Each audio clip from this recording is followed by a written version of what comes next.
as announced tonight by last night by the program, passed away suddenly. Today, a basketball team is not just without a head coach. They are without a mentor, a man who took them in and helped build a community for them, a supporter of each and every one of them. A family and friends have lost a true loved one. Now, I'm not going to act like I knew John McSweeney. I never got to meet the man. Never did. I just started getting back into Seminole District coverage after being brought in by VTRN along with another radio station. But there are people that did get to feel the love and the special bond that McSweeney had with a lot of people here. Bob Alvis wrote about it earlier in a journal today about how he got to meet the guy that had 500 plus wins at St. John's, had a credible basketball career, came here. And according to an article written by our first guest who we're about to bring on, athletic director of Liberty Bedford, when going through the hiring process, Aaron Hagler, said in social media 3 years ago he took a chance on a guy from Oklahoma to lead the basketball program. 5 minutes into the interview, I knew he was our guy. He took a chance on us, packed up and headed to Bedford, and boy, was it paying off. Heartbroken and a loss to hear of his unexpected passing. To bring on somebody outside of Bob Alvis and many who knew them, Bryson Gordon of News and Advance now joins the show to talk about John McSweeney in remembrance. Bryson, first off, hope you're doing well, man, and staying safe on these icy conditions. But Liberty Bedford right now, they weren't going to play either way because of the snow, but if they could have played without the snow, do you think that game would have gone forward? Or do you think, in remembrance of the beloved head coach, that it was probably best to move that game either way? Yeah, good question. I think, I appreciate you having me on. Yeah, I given the circumstances, probably would have been a night to not play basketball, thinking about Coach McSweeney and, obviously a lot of what we do is about sports, but in general, it all comes back to everything that goes on in our, in the personal lives of a lot of people we cover. That's bigger than sports. And so, the death of a guy like Coach McSweeney, who was great to me, great to a lot of people in the Lynchburg media scene, just thinking back to some of our interactions. It's obviously, very tragic and, probably would have been a night for us to put the basketball scene on hold in the first place because it was such a big loss. Bryson, you've been covering for high school sports since you came to News in Advance, Liberty Bedford being one of them. Can you talk about your interactions with John McSweeney to let people like myself who didn't get the chance to know the man know what he was like on and off the court? Yeah, Coach McSweeney was great. Like I said, I had began covering him last year. Last season was the first time I had the chance to meet him. Was Seminole District Media Day, not this past season, but at the beginning of the 2024-2025 season. And he was great, like I said, with me and all the other Lynchburg media people. He always talked about the tenacity that he had wanted to have in turning around Liberty, and I think you could definitely see that he was starting to do that this past season. Obviously, winning 10 of their first 12 games. Just going through, some of my memories with him, I know there might have been some people that knew him a lot better than me, but every time I ran into him, we talked about basketball first. I just think back to some of the memories of, seeing him at games this season. I bumped into him a couple of times and I was out watching some games for coverage. And he was just there scouting opponents. And he never wanted to talk about anything but basketball. It was always about, high school basketball around here. Obviously Coach McSweeney wasn't from the area. He moved here from Tulsa to take the Liberty job, like you were reading about. And so, a lot of this area was new to him. So, we would always talk about what we knew as me being a newer guy as well. We talked about some of what we've learned from being around here in a short time. And he was very tenacious in building his program, and a guy who the players certainly looked up to. I remember talking to a couple of his players after a game against Heritage last week, I guess 2 weeks ago at this point. They talked about how much they enjoyed playing for him, how much of a tough coach he was, and how much he really motivated them to be better versions of themselves and to work really hard. And I think that was why it was a big turnaround going on in his program, is because everybody was willing to put the work in alongside Coach McSweeney. Bryson Gordon of News in Advance has agreed to join on the fast lane to remember John McSweeney, for the people that knew him, such as Bryson. Bryce, what is the community like in Liberty Bedford? Have you been able to go up there and talk to anybody, or have you spoken to anybody since last night's announcement? What's the community reaction? Yeah, I think there was a lot of surprise. I haven't been up there today, but you just see some of the statements rolling out from some of the other teams. Not even just at Liberty High School, but also around the Seminole District. I think pretty much every team has posted something about it right now, because I think there was a lot of respect. There was tons of respect for Coach McSweeney around the area, just considering what he was doing and the way he went about it, how nice of a guy he was. I think his school put out a letter to families today earlier talking about, how they had implemented some of their, crisis response stuff in terms of, giving counselors to students, because, Coach McSweeney was more than a coach. He was also, an in-school suspension coordinator for the last, I think, at least 2 or 3 years since he's been on staff there on the basketball team. And so, he was in the building, and somebody that, even more than the basketball players knew. He was a guy, if you read the letter to the family, somebody that, pretty much anybody that he came in contact with, had a good connection with him. And so, I'm sure it's a really shocked community in Liberty Bedford tonight. And I think it's going to be tough for them to get back to basketball. It all, like I said earlier, it all comes secondary whenever you have huge life moments like this. Despite all the good that's going on at Liberty right now, it's just hard to look past the unfortunate events that have happened. Who do you think will take over in place of McSweeney if they do decide to continue to see it? I'm not going to say they're going to cancel because of this death, but I know that's probably not on. I maybe I'm overreacting, but do you feel like someone will take over for McSweeney, or do you feel like Liberty Bedford may put the season on hold? What do you feel like is going to happen? That's a good question. I don't know. I think it might be too early to Absolutely. really know, because I think it really is going to come down to how these players respond to it, and how the school community at large responds to it. And it's been a weird week already. With obviously no action on the basketball court because of all the snow and inclement weather we've had. And I think with the events, it's probably going to be an even tougher week getting back into things for Liberty. And so I think that might be a call where we have to see what the program wants to do first. If players have the motivation and have the drive and desire to want to dedicate a season to Coach McSweeney and play, I think they should be applauded for that. That'd be incredible. Absolutely. And it would be the story you didn't see coming if they continue on with the season and continue with the success they had. And he helped shape that program. I know you saw it firsthand. Liberty Bedford itself, and it's not just in basketball. We started seeing a little bit of it in football. But how much inspiration does John McSweeney bring to Liberty Bedford from this point on, not just in basketball, but in athletics as a whole?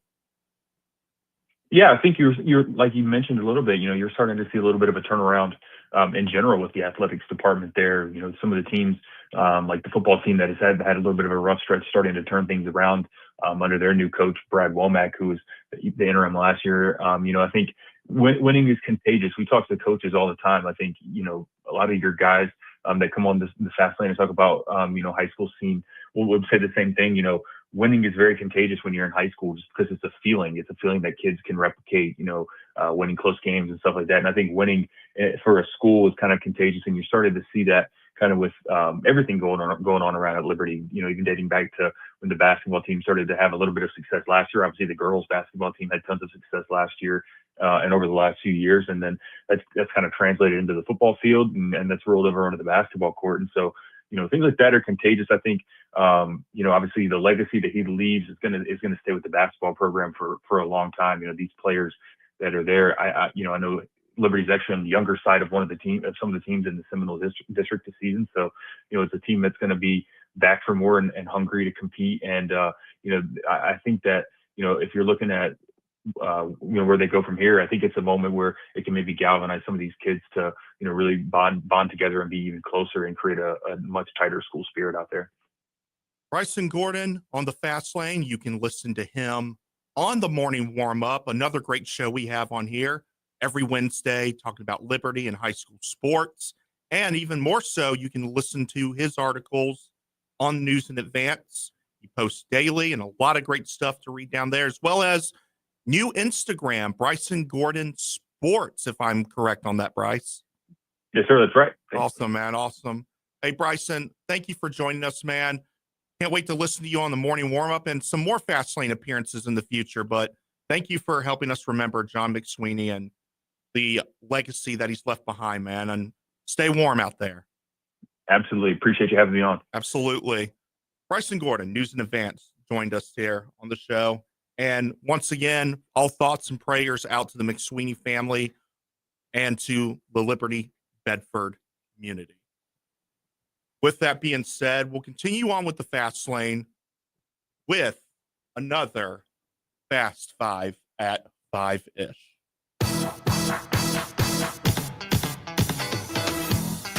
It's time for Fast Five at 5-ish. 5-ish minutes on 5 relevant topics done around 5 p.m.-ish. Ish, because our counting skills are kinda ish. Let's start with number 5.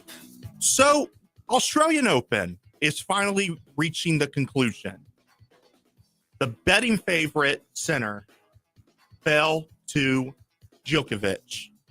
Earlier this morning, ER time, and now Djokovic will be competing in the Australian Open finale against a common opponent, the young, rising 22-year-old star in Alcaraz. Carlos Alcaraz, who has made a name for himself completely. And a lot of people felt like maybe Alcaraz can make it to the final. Maybe it could be Djokovic. The betting favorite was Sinner, and now that's out the window for a lot of people. But if you are a betting person and you did vote for the favorite, who was Sabalenka, she'll be playing tomorrow morning at 3 in the morning, and that'll take place at 3:30, and then men's same time on Sunday morning at 3 in the morning. And we'll have more for that on the Fast Lane. I can imagine Ed's got a fast take on it when he comes back on Monday before we do Around the Commonwealth. But should be another good one. A lot of history on the line for both of these two. Grand Slams. Djokovic looking for his Grand Slam. Another one to add to the table. Carlos Alcaraz looking for his first. Meanwhile, Number 4. the IndyCar today announced a street race in Washington, D.C. Confirmed, not just by Penske, the owner, but it was executively ordered by Donald Trump to have a street race in Washington, D.C. as front stretch, as Tom Blackburn came out and wrote an article about today. Planned dates right now are between August 21st and the 23rd. A street race. We saw a couple of street races in NASCAR in itself, like Chicago, for example.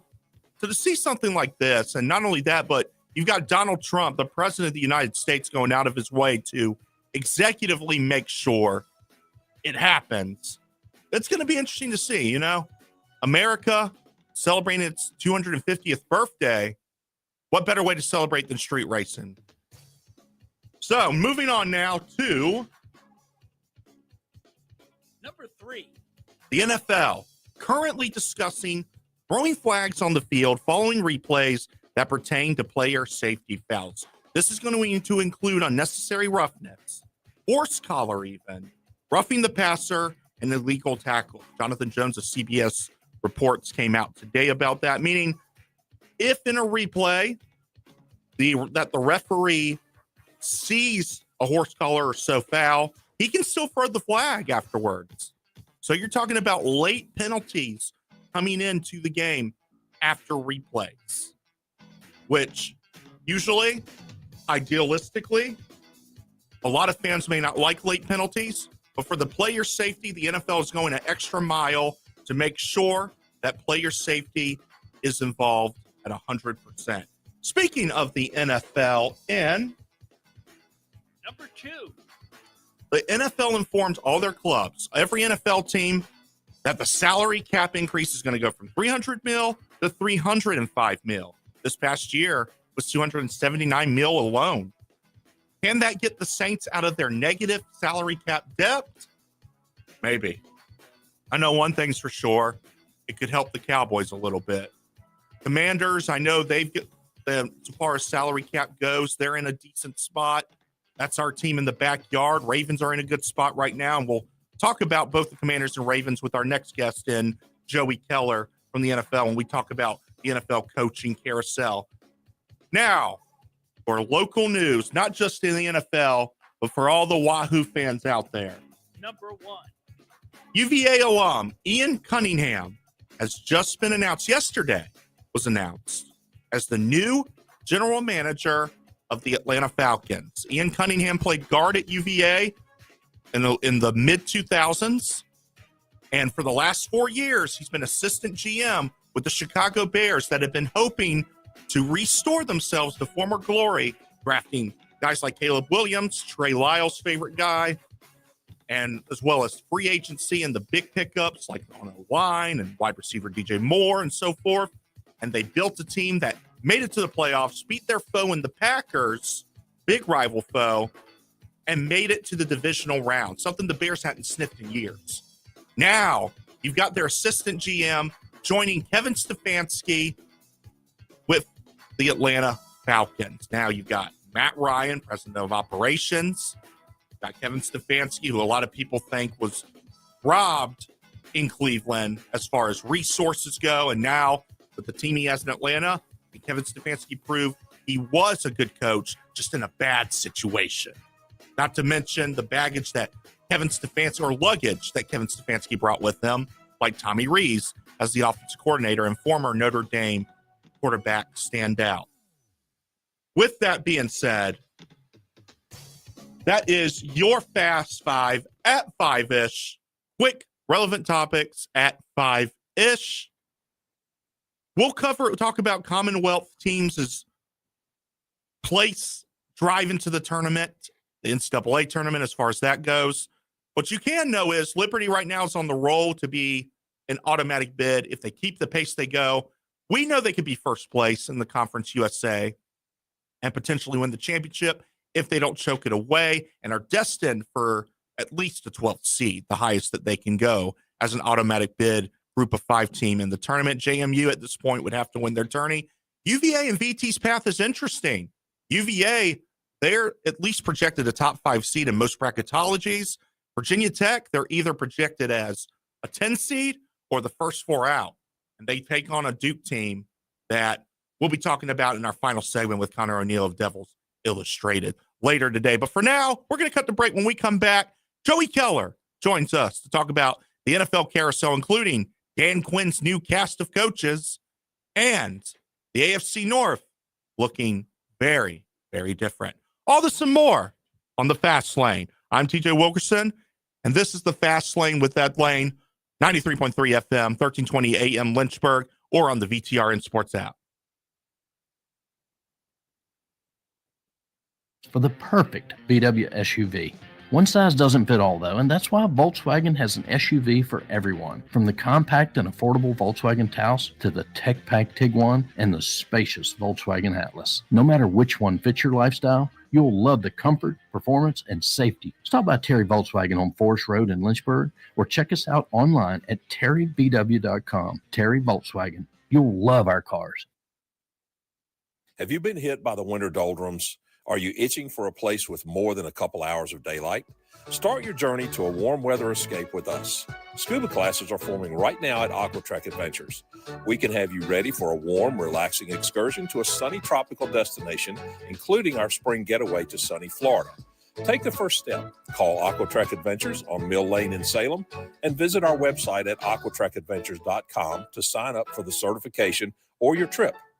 Hey, small to medium business owners, if you're frustrated with slow IT support, high costs, or paying for services you just don't use, it's time for a change. Hi, I'm Colt with We Fix Stupid Computers. We provide reliable on-site and remote support tailored for businesses just like yours. And we go beyond just fixing problems. We empower your staff with real tech knowledge so they can work smarter every day. From repairs to training to full IT support, we save you time, stress, and money. Call We Fix Stupid Computers, 434-525-8590, where smart support meets real savings. New year can mean new changes in your life. But you know what will never change? The great deals that you get on InsaneRadioDeals.com. And we don't just feed your taste buds, but we feed your adventurous side, your hobbies, your interests, with great rates on Rise Up Climbing Passes, Aquatrek Adventures, and Cross-White Athletics Club. Or if you're a sports nerd like me, we've got gift certificates for a SeaOfRed.com and BNC Sports located at River Ridge Mall. All this and more at InsaneRadioDeals.com.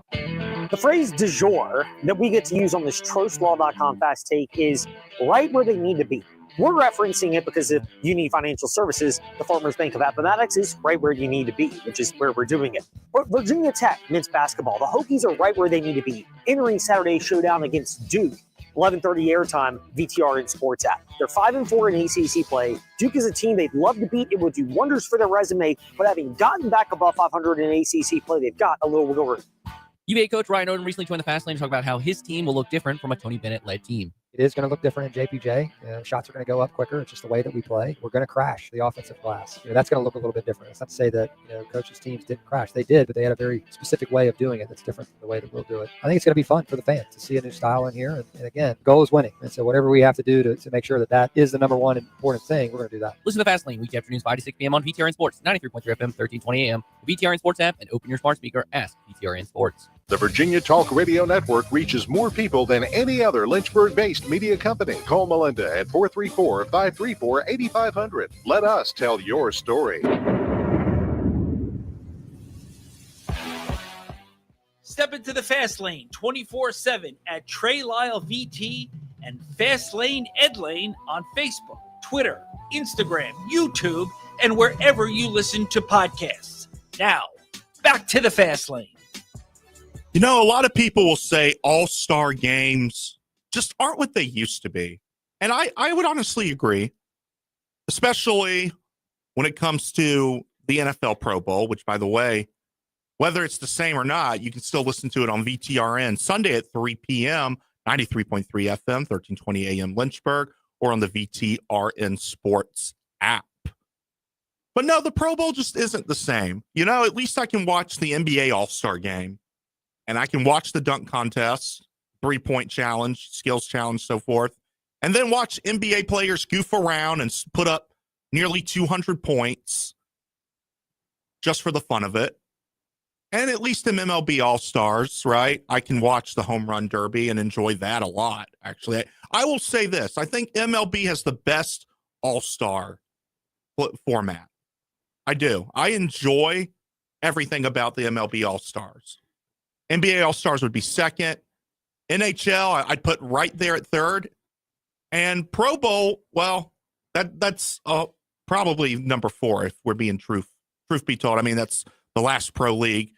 I'm wondering if our next guest, who's about to join us, we're going to get into NFL coaching carousels here in a second. But our next guest, Joey Keller, who we've brought on in the past for the Fast Lane, he's got a lot of great ideas, a lot of great opinions, a lot of great takes. And nobody better for these kind of takes than from the chief, formerly at the Light down here in Lynchburg, now at the NFL in New York. First off, Joey, are you staying warm, man? Is the snow worse where you're at than it is in Lynchburg? Because it took me forever to dig my car out of the snow.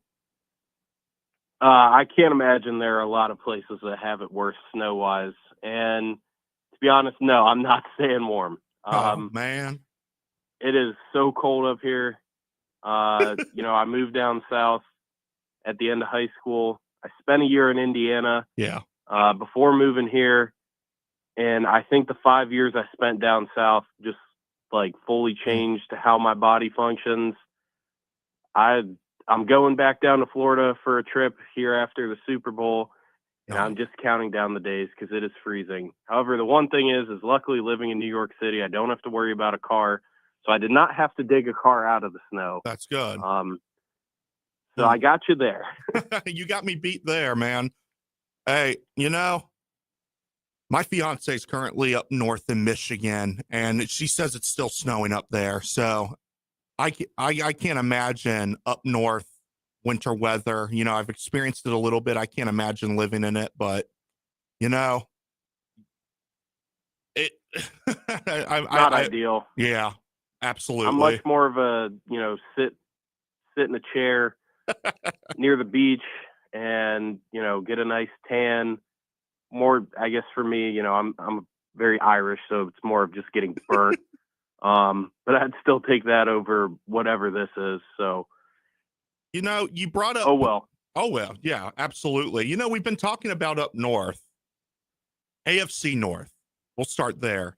Did a near 360 with coaching changes. I know it's old news, Harbaugh and Tomlin leaving the Ravens and Steelers, but did you ever imagine that they would both leave in the same offseason? Maybe kind of. The timing of it's definitely, I guess, ironic. I had been saying for a few years that I thought that Baltimore needed to move on from John Harbaugh. And, the people up here in New York, I work with a lot of Giants fans. I interact with a lot of Giants fans.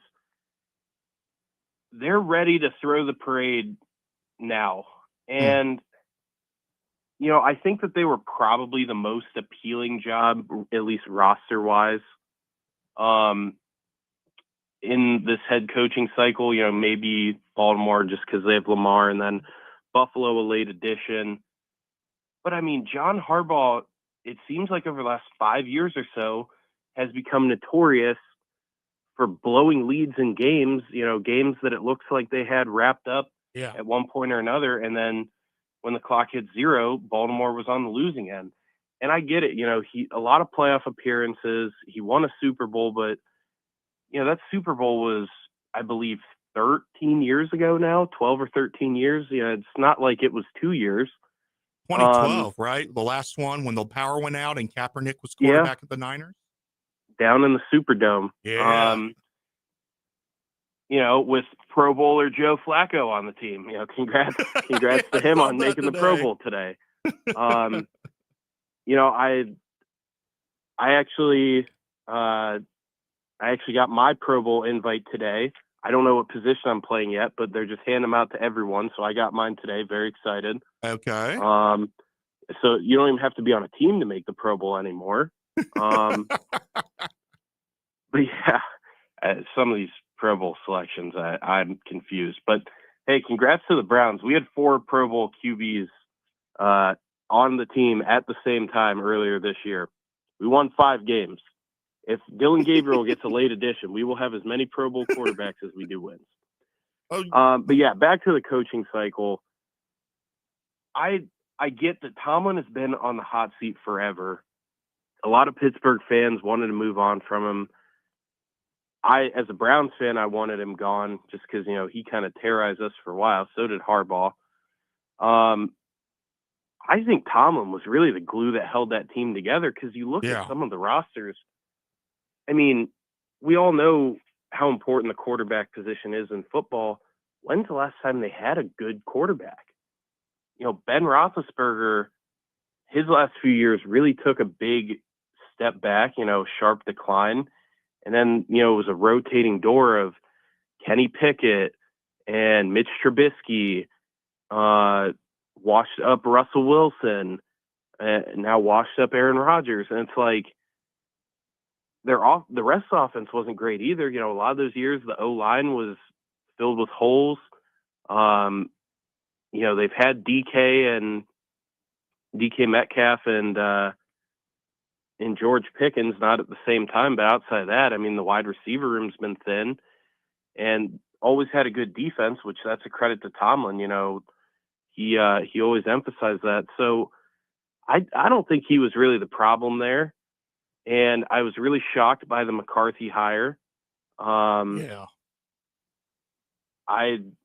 don't know. It was kind of a weird one. I just felt like there were so many good, young, up-and-coming coordinators in this cycle, and a lot of them will not be getting jobs this year. And instead, it seems like most of the hires were, these previous head coaches who are kind of part of like the old guard. And I don't want to say they're washed up because that's for each person to debate themselves, but, guys who were successful, but a long time ago. Yeah. Plus Kevin Stefanski. So I don't know. It was definitely a crazy. This was one of the craziest coaching carousels I've ever seen. I can't remember the last time we had 10 coaches get fired. But man, it was something. You know, a third of the league is going to have a new coach next year. You know, you mentioned Stefanski. I know you were up and down with him in Cleveland. Todd Monken now taking his place. Let me ask the first question. Was Stefanski a good coach in a bad place? And do you think he'll succeed with the Falcons team that has great young depth? And number two, is Todd Monken the right guy for Cleveland? Or should they have gone to Jim Schwartz or somebody else with head coaching experience? You know, the Stefanski firing was extremely debated. It seemed like the fan base was very torn. I would say it was maybe 60-40 in favor of moving on. I think he was part of the problem in Cleveland. I'm not going to sit here and say it was all his fault. I'm also not going to pretend that the last 2 years he had a great roster. You know, you want to talk about a revolving door of quarterbacks. There's no place like the Browns for that. But I think that he in part dug his own grave a little bit. You know, despite what he has said, you know, since he got fired, and even after taking the Atlanta job, he has spoken a lot, trying to walk back a lot of things. You know, he's come out and was very vocal saying, I was against going out and getting Deshaun. You know, I wanted to do this, and the ownership and the front office did that instead. He and Andrew Berry were very, very close in Cleveland. You know, and I'm not going to sit here and act like we have a great GM and a great owner. I think that both of them needed to go. I personally said, I think the best thing the Browns could have done is completely gut it. You know, new coach, new GM. And, you know, for a while it was looking like we had a chance at a top pick to go get a quarterback, preferably Mendoza. That ship sailed. And unfortunately, there's nothing you can do about an owner, no matter what. To me, it's like your coach was up in the air, your GM is up in the air, and I think that Andrew Berry, the general manager, has made a lot more mistakes than Stefanski had. And I think that this was kind of a similar situation that we saw in Buffalo, where the GM just says, nope, it was all the head coach. He's gone. You know, let me get a good coach and I'll make this right. You know, kind of scapegoated in a way. I do think he should have been fired, but, you know, that brings us to Todd Monken, which I don't understand that at all. This is a guy that Baltimore fans couldn't stand as an OC, and now we're promoting him to head coach. The whole Jim Schwartz thing, I didn't want him as our head coach. I thought that, you know, he was a good DC. I really wanted to go get like a young offensive mind. Yeah. I guess I got half of what I wanted. So you wanted Mike McDaniel in a way. Someone like Mike McDaniel. I didn't really want McDaniel. You know, I'm out here. I'm like, I wanted one of three OCs from the NFC West, whether that was Mike LaFleur from the Rams or Clint or Clay Kubiak from the Seahawks or 49ers. Yeah. You know, and I was even starting to get on board with Nate Shieldhouse, the passing game coordinator from the Rams. I fully trust that McVay, Shanahan offensive coaching tree. I've wanted to get in there for a while because I feel like those guys do great. You know, look at Kevin O'Connell up in Minnesota, what he's been able to do. And then I was really starting to get interested in Grant Udinski, the young OC from Jacksonville. And it seems like whoever was doing the hiring and interview process just made this as messy as possible. So, you know, they say we want Jim Schwartz back as DC no matter what, if he's not head coach. And then you bring him all the way to the finals as head coach. All these other guys pull out, and basically everyone's saying, okay, it looks like Jim Schwartz is going to be the coach. And then last minute, they're like, actually, we're going Todd Monken.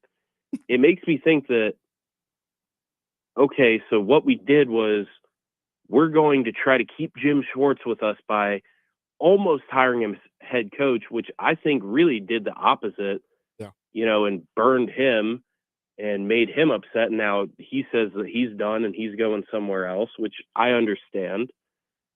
And you don't even get one of these young guys who basically said, never mind, I'm going to pass on, being your coach because I'm not even hired yet and you're already telling me how to do things, which a lot of coaches don't like that. Not to mention, we are already handcuffed considering what coach wants to come here when our ownership and GM has a history of kind of overstepping the head coach and trying to do too much and making a lot of bad decisions, especially in recent years. So this whole thing just seemed like a disaster from the beginning. And I don't know how I feel about this hire. I'm not a fan of it. I just don't really see a way this works out. Everyone knew that we could get the greatest coach ever, and it would be a miracle to make the playoffs next year. We're a few years away. We still need a quarterback. I'm not sold on Shador. I don't care that he's a Pro Bowler. I did analytical research. You tally up all the different quarterback stats, and I did it for quarterbacks with a minimum of 6 starts. Add everything up, and the 2 worst quarterbacks in the NFL, actually 2 of the 3 worst. The worst was Shador, and 3rd worst was Dylan Gabriel. So who knows what the near future of the Browns is going to be like? I don't know. Not very optimistic. We'll see what happens after the draft and through training camp. Usually I find some fake optimism in late August, and that usually gets ripped away by about week 2. So we'll see. Joey Keller from the NFL offices, NFL statistician, as you just heard him break down numbers on who were the worst quarterbacks in 6-game start minimum in the NFL. Joey, we'll pivot over to the Commanders as they sort of cleaned up the house around Dan Quinn, sort of promoted inside. They promoted David Blau to offensive coordinator and then hired Durante Jones for DC as recently after getting rid of both their defensive coordinator and then their OC in Kingsbury. What are your thoughts on that? And will these hires either prove that Dan Quinn is the head coach that Washington fans believe him as, or if he struggles with this, will this expose a little more of Dan Quinn than people realize? Yeah, Dan Quinn, after year 1, was seen as a hero in the DMV for sure, taking them all the way to the conference championship. Jaden Daniels looked like a future star. And then this year was a huge, snap back to reality. In terms of offense, the Kingsbury, I don't want to call it a firing because they say that it was a mutual parting of ways. That's usually hard to know right away. Usually the truth will come out in the years down the road. Defensively, I feel like that hire was much less important because Dan Quinn is a stellar defensive coordinator. You saw it with the Cowboys, saw it with the Seahawks back in the Legion of Boom. So I think he'll really be calling the shots defensively for the most part. Maybe, I don't know if he'll be calling plays, but it's going to be his defense. Yeah. And then hiring David Blau,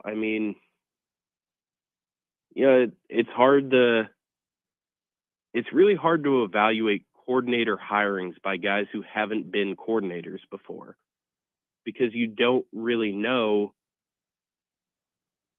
what their plan is. Mm-hmm. Obviously, he's a former quarterback. He worked with quarterbacks. It's kind of like a time will tell thing. I think Washington is going to be very reliant on the health of Jaden Daniels and some of his supporting cast. They got hit by injuries everywhere. Yeah. Austin Eckler, Terry McLaurin was banged up a lot of the year. So health is obviously going to play a huge part in this. They say the best ability is availability. So we'll see what happens there. But if they're not in the playoff picture at the end of the year next year, Dan Quinn's seat will definitely be very hot because he set the bar so high in year one that he's almost making it more difficult on himself now. Absolutely. And the bar is always high when Joey Keller joins in on the fast lane with his knowledge and breaking down everything. Joey, thank you for joining us here on the fast lane. Stay warm the best you can, man. And can't wait to hear who you have in the Super Bowl in the future. Yeah, absolutely. Yeah, make sure that y'all are tuned in. It's going to be a fun one. Absolutely. Thank you, Joey, for joining us here. Joey O. Keller, that's the best way to follow him for all his takes on Twitter. When we come back, we are going to preview Duke and Virginia Tech with Conor O'Neill from Devils Illustrated. Then talk about Cooper and Con. Two former teammates went at it last night and both had career highs. All this and more when we come back on the Fast Lane. Motor Mile, your trusted dealer serving Southwest Virginia and surrounding areas for over 50 years. With more selection, more value, and more finance options. Plus, your trade is worth more. Shop local and save more with straightforward pricing, plus exceptional service and selection. Your search ends at the Motor Mile. Choose from over 900 quality pre-owned vehicles, plus a massive selection of new car brands in Southwest Virginia. Honda, Hyundai, Toyota, Subaru, Kia, Chevrolet, Mitsubishi, Chrysler, Dodge, Jeep, Ram. Plus the used car superstore. 11 new car brands, 900 used vehicles at one location. Volume selling means volume pricing, and we've got more than any other dealer in the area. The Sheeler Motor Mile delivers choices. Here's the difference. Sheeler owns the finance company and makes getting approved for credit simple and easy on the Motor Mile. Flexible financing options for every budget to get you on the road fast. Get more on the Sheeler Motor Mile with a certified friendly staff and no games, no gimmicks. I-81 exit 118C in Christiansburg. Call 866-SHEELER1. Always open at Sheeler.com. Hi, I'm Chuck from Aquatrack Adventures in Salem. The Virginia Talk Radio Network and InsaneRadioDeals.com have helped our company grow by sharing our company's message throughout Central and Southside Virginia. The gift cards and experiences sold on InsaneRadioDeals.com have brought us many new customers. If you're a business that wants to grow with a message that resonates and gets results, I highly recommend InsaneRadioDeals.com and the Virginia Talk Radio Network. Simply put, it works. At the Farmers Bank of Appomattox, we believe personal banking should be as rooted in the community as you are. Whether managing your business banking, saving for your family's dream home, or juggling daily expenses with our mobile app, we offer tailored solutions with a local touch. Experience the security of a bank that knows your name and the convenience of modern technology. Visit us today to grow your financial future right here at home. The Farmers Bank of Appomattox, your community, your bank, your future.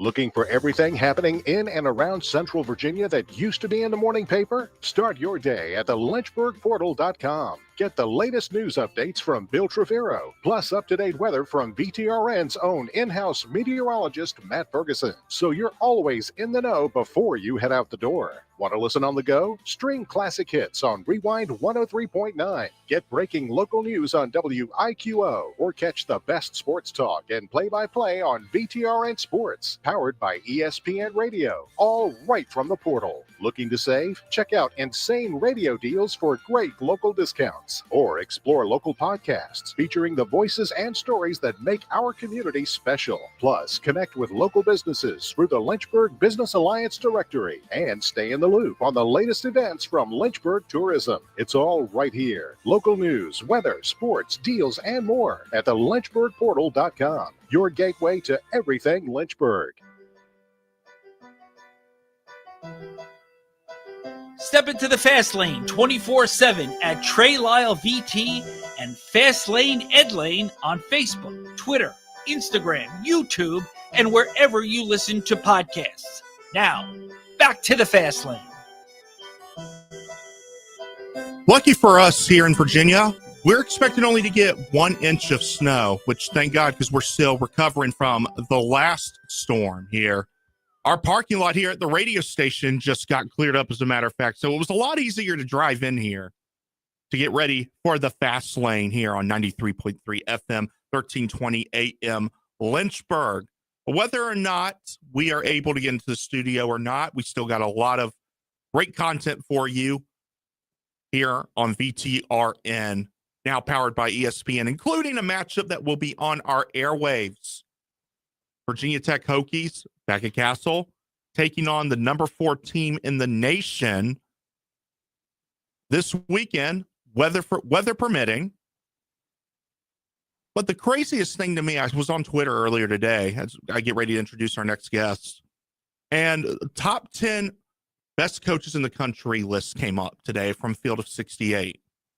And on that list was not John Shire. Despite the fact that Duke has 8 or more quad 1 wins, they're rolling with only 1 loss right now, 19-1. And maybe their first half play might not show it, but the way they finish games, they're showing like a top true national championship contender. And I'm wondering if Conor O'Neill will agree with me here from Devils Illustrated. First off, Conor, welcome to the Fast Lane. Thank you for joining us. And number 2, did you see that list on Twitter today? I saw the list. I can't rattle off all 10 of the coaches that were on there. I know the general gist of it, and there aren't many I would disagree with. I try to, I don't know how to phrase this politically correctly. I don't know. It just seems like it's a subjective list. And when you introduce that word into making college basketball lists, when it comes to coaching acumen, Duke is always going to be discounted a little bit. Yeah. I didn't think that would still be the case moving from Coach K to Shire, but it kind of has just developed that way. So it's kind of funny. I think John might have to win a national championship or 2 before he actually gets recognized as a legitimately good or great coach by some national media people. Absolutely. But I mean, his recruiting is on point. He's bringing the talent there. Eventually a title will come, maybe this year, potentially. Do you see a title in the works with this crew compared to last year where you felt like they should have won it if they don't choke the final 8 minutes against Houston that ultimately led to their defeat in the Final Four? Yeah, TJ, I like the way you phrased that. Is, you can kind of look at last year's team, and if you remove what we just watched last night, if you were able to watch the Cooper and Kahn show in Dallas, if you kind of take all that out of your mind, even, you can look at last year's team and say they should have won the national championship. I mean, 5 starters that are all drafted, just some real quality depth behind them, 8 or 9 man rotation. That's a team that, goes right hand in hand with the 99 Duke team of some of the best teams to never have won it. And then I look at this year's team and it's like, I don't know if I'm looking at this year's team saying they should be the team that wins it all. I don't think even, another year from now, we'll look back on this year's team and say, man, that team was so talented, and for them not to win it all, it's really a disappointment. But I think this team can win it all. And that's really, like, outside of once every maybe 10 years or 20 years at Duke, you get a team like that. You have a team that you say should have won it all. I think you can kind of say that about Zion Williamson's team in 2019. But I think this team has all the potential to win it all. I mean, they're not going to play last year's Florida team or last year's Houston team, even though they beat this year's version of Florida, and this year's version of Houston looks really, really good. But this team is different in some ways. Its star is different. He's a more polished scorer than Cooper Flagg was coming into college. Cam Boozer does everything efficiently and effectively. So, yeah, I think they're right there in that bracket of teams with Michigan and Arizona and probably UConn, where you're thinking, yeah, if they win the national championship, that's going to be no shock to anybody. I agree. You've got Starr, who defensively is a great player all around and goes great with Caleb Foster on the court, I feel like. And a guy that had to step up and has been a secondary for Cameron Boozer in scoring, Isaiah Evans. And I always felt like Zay was a great player, even last year when he was forced to come off the bench, because we know that cast last year was loaded. Do you feel like Isaiah Evans is the key piece this year into helping Duke, not just in this game against Virginia Tech, which we'll talk about in a second, but do you feel like he's the piece to get them even further this year? Or is there another player that you've seen in your game coverage of Duke that people need to keep an eye out for? I think he's a key piece. I don't know if you can put it all on him as the secondary option because we saw Caleb Foster in the game at Louisville take over and get downhill and score 20 points. And the numbers escape me, but I think the vast majority of those points came in the second half when they were completing the comeback. We saw, to bring up Louisville again, but the game earlier this week, Monday night, we saw Pat Gongba score 10 points in 2.5 minutes that really accelerated Duke to that 31-point blowout to start the second half. So I understand the discussion of, well, Duke needs to have a second option behind Cameron Boozer. I just think that second option can be somebody different. And I think that's one of the strengths of this team is, if Isaiah Evans is being locked up and maybe isn't hitting his shot, then you can go to somebody like Gongba, or you can get it was a lot of garbage time points, and he has not been consistent. But even Nick Homenia scored 14 points on Monday night. So, and if he's going to hit corner threes, then this team's ceiling gets a lot different. So, I think Isaiah is the most likely secondary option on most nights and in most matchups. I just think he doesn't have to be your end all be all to be the guy that, when Cam Boozer is only scoring, quote unquote, only 18 points or 20 points or something like that, then you have somebody else stepping up and carrying a little bit more of the load. Conor O'Neill joining us here from Devils Illustrated today. Conor, first off, are you going to be able to make the trip to Blacksburg, or are you staying behind for the Wake Forest Deacons against State, since you're also doing Devils Illustrated? It was, even before I knew about any of the weather forecast, I was going to have to stay behind and cover Wake's home game, even though their season's kind of slipping away from them, and Duke is obviously going to be right there. It wouldn't have made much sense for me to go out of town when the team I cover is in town.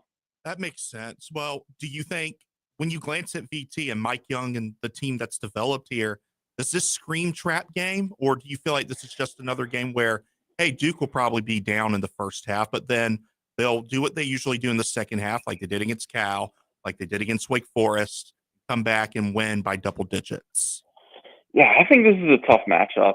And now, the caveat here is I've said that before. Like, I think there were probably a few games last year when Duke was rolling that I was sitting here saying, that's going to be tough. And then they go out there and win by like 35. And I'm just like, oh, okay, well, shows what you know. I just, to me, the kind of what I'm putting some stock into is Duke has been dominant inside against the last 3 or 4 teams they've played.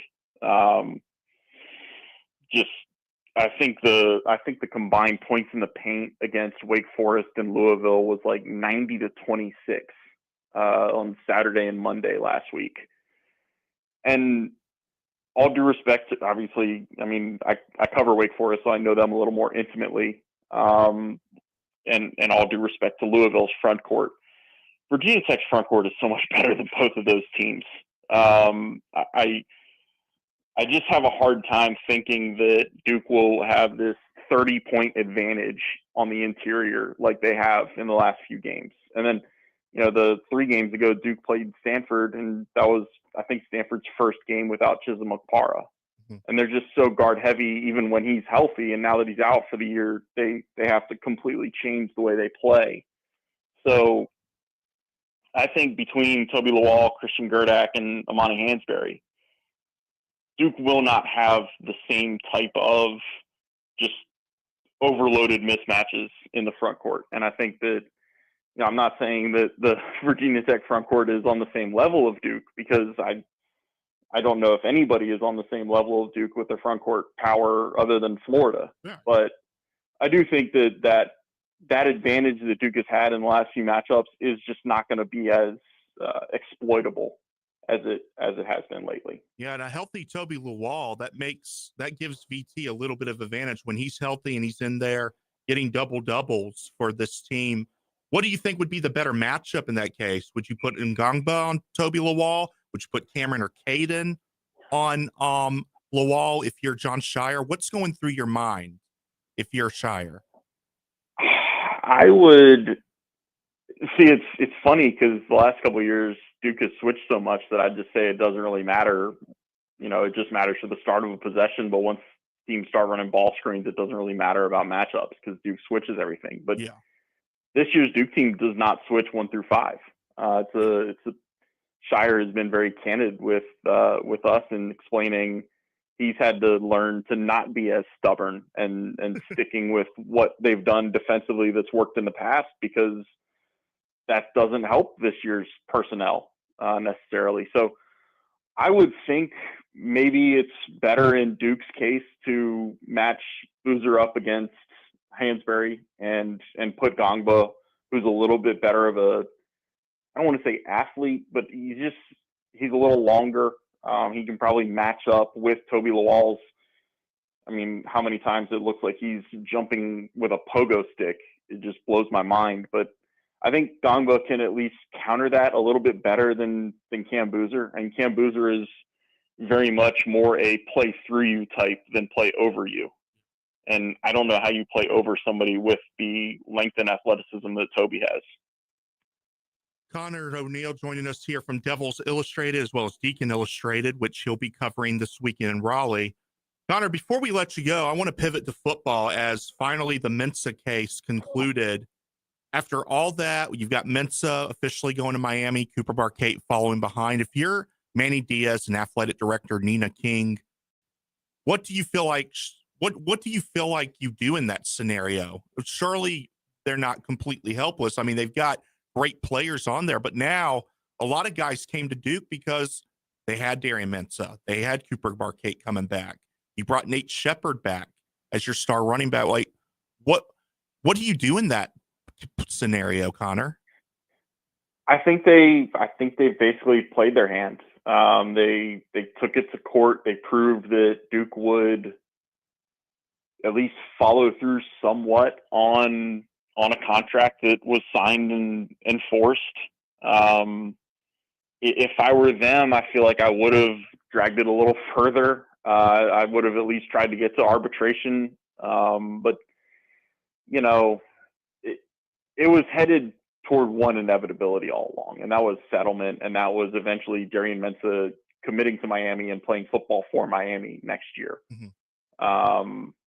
And no matter what route we took to get there, it was always going to wind up painful for Duke. So it's painful for Duke right now, but they have however much money came their way in an undisclosed settlement to kind of dab their tears. Not that anyone's actually crying over there in Durham, but right. Yeah, to me, I don't want to say they're more interesting now than they would have been with Darian Mensa and Cooper Barkate in the mix, but it is quite the story now of what Duke does. They have a verbal commit from a San Jose State quarterback, Walker Eget. He needs a waiver to play football next year because he spent 5 years with San Jose State. So if he gets a waiver, he's almost without a doubt your starting quarterback. If he doesn't, then Duke is turning to a journeyman who's been at Stanford and North Alabama, or a redshirt freshman who didn't take a single snap last year. It's dicey. Mm-hmm. And then you're also thinking like, okay, how many carries can Nate Shepard physically take and we keep him healthy for an entire 12-game season? Because that's the focal point of Duke's offense right now on paper. Absolutely. As Conor O'Neill has been kind enough to join us here on the Fast Lane. Conor, thank you for joining us, man. And we hope you stay warm and safe, as it looks like that storm's going to hit North Carolina harder than it is going to hit us here at UVA. Yeah, we're.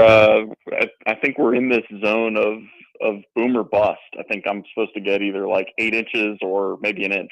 So we'll see how it goes. Thanks for having me on, TJ. Absolutely. Thank you, Conor. That is all we have here for you guys in the Fast Lane. Now back to Harry and Freddie. and whatever comes your way for the rest of our schedule. Tomorrow, we got a big slate for you guys, basketball all around, starting with Duke and Virginia Tech, and then we carry on into NBA coverage. Thank you all for tuning in. Goodbye, so long. We'll see you next week for Around the Commonwealth with Ed being back in the studio. Have ESPN Unlimited included at no additional cost. So head to activate.espn.com, follow the steps to get set up, and you are good to go. That's activate.espn.com. Sign into the ESPN app with the same account. Hit the watch tab, and as Dave would like to say, my friend Dave's a big time